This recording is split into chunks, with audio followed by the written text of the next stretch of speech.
Hey guys, so today we're going to program this new remote to the car. This is going to give it a really new updated feel because it's a key and the key fob all in one, so you can get rid of these. Now we're going to program this key to the car, and to do that, first all the doors have to be unlocked. And you can do this without a key fob, by the way, so you don't even need if your car is missing a key fob, you can add one to the car. So first off, you start off with all the doors unlocked and your driver door open. Put the key in the ignition twice and remove it. 1, 2. Close and open the driver door 2 times. 1, 2. Insert and remove the key from the ignition. Close and open the driver door 2 times. 1, 2. Insert the key in the ignition.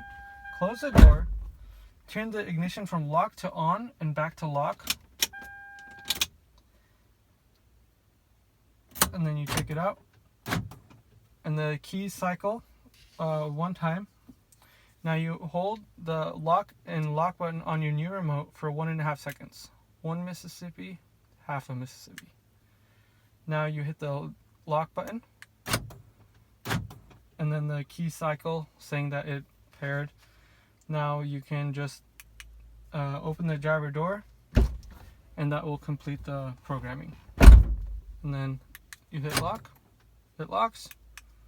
You hit unlock, it unlocks. So now you can take your key to the locksmith and just have them duplicate your key, and then you will have an all-in-one package. So link is in the description below where you can pick one of these up. You want to double check your FCC ID, which is located in the back of your remote, but typically they're all the same for the Toyota Celicas.